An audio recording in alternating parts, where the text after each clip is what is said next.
So there is this thing that I wanted to discuss, and I am not exactly sure how to go about it, but it has to do with words. It has to do with words and how they help us deal with things. And also how if you misuse the word, you get in trouble. So I'm going to use a very specific thing, which is the words that they are using with artificial intelligence. Obviously, first of all, it is not intelligence. If that is intelligent, if that is intelligence, what is it that you have? If that is a neural network, what are your neurons? And all of those things. So they are mixing them up. Obviously, they know what they are dealing with, and most of the time the general audience doesn't know what is it that they are dealing with. So there is a level of confusion between what the expert is doing and what the general population thinks that they are doing. So allow me to use one example, and the word is predictor.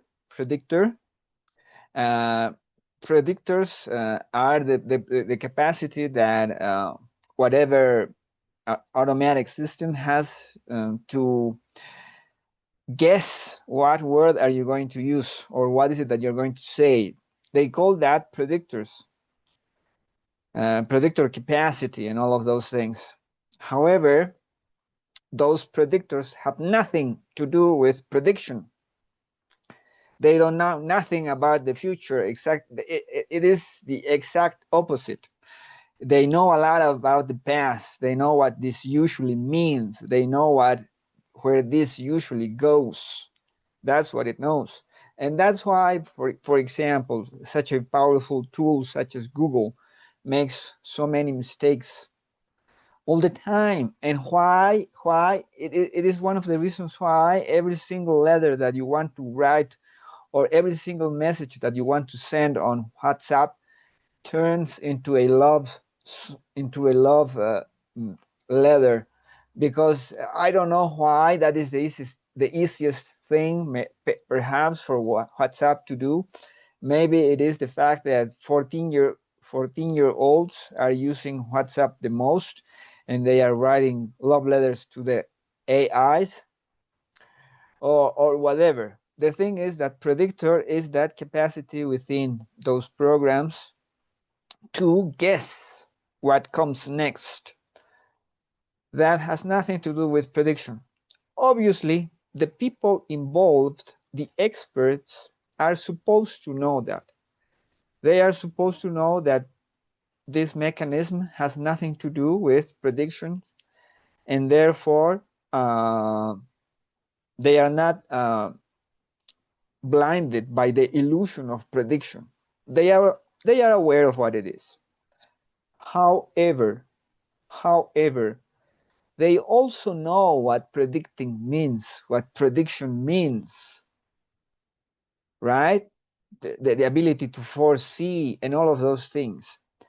Therefore, occasionally, when they are thinking those words that they have used, meaning something specific that has absolutely nothing to do with the word used, commonly, usually, I have seen them confuse those thoughts, confuse the phenomena that they are thinking about with what is usually meant by those words.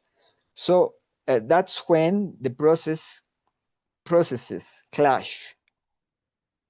Now, some people will say that it is not relevant, it is not a problem at all, but it is one of the biggest problems that we have nowadays. Allow me to tell you, to give you an example.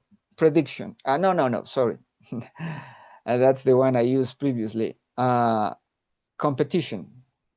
They are talking about the AI competition. They are talking about a competition between the United States and, let's say, China. First of all, to have a competition, you need many specific things. You need a playground, and you have to tell each other, this is the playground. It is from here to here, and you need rules. You can only do this. You can only do that. Otherwise, you can play with a ball. You can play with a ball however you want, and if you do that, it is not a competition. So we have huge problems when people speak about it as if something were a competition when it isn't. The United States is doing stuff. Who is it competing with? Where is the playground? What are the rules? What do they want to do? When will victory be achieved? You need all of those things for a competition. And the problem is when people think about a competition and they forget to do everything else. You have heard a lot of people talk about how we have to do this because we are competing with China. What is it that you have to do? You don't have rules to do anything. You can do nothing. You are just playing with a ball. You're not competing. Don't you get it? And the problem is that we have all the time. We have all the time all of those problems. Imagine the word predictor. Imagine that it doesn't confuse any of the experts. It doesn't matter because it confuses some of the general populace, the general populations. It doesn't matter if it confuses 10, 200, 1,000. It doesn't matter. You have to explain things to them. Now, when it comes to intelligence, when it comes to all other aspects of AI, it is even worse. Now, imagine what is happening with all the words that we use in different contexts. Contexts. That's one difficult word to pronounce. Context. Context. I'm going to work on it.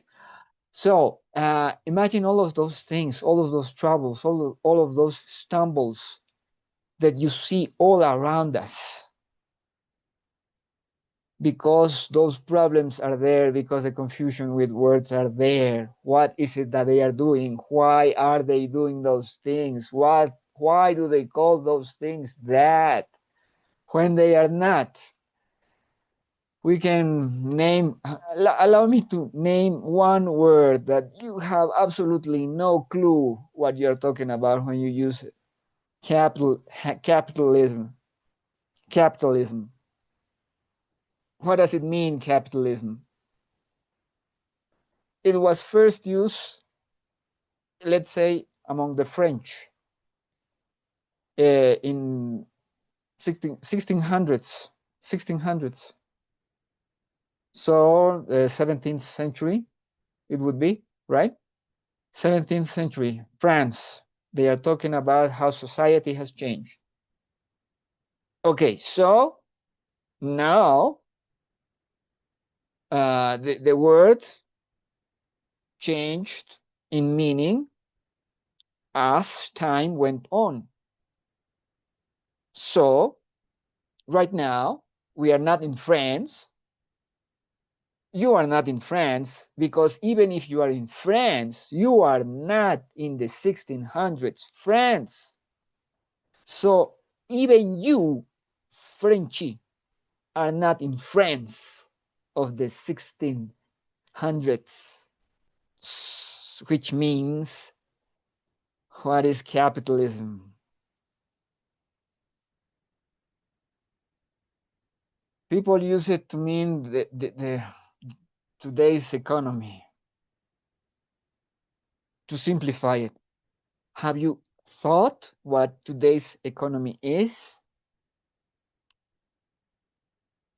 Ladies and gentlemen, please think about those things because we are in one hell of a mess because we do not use words the right way.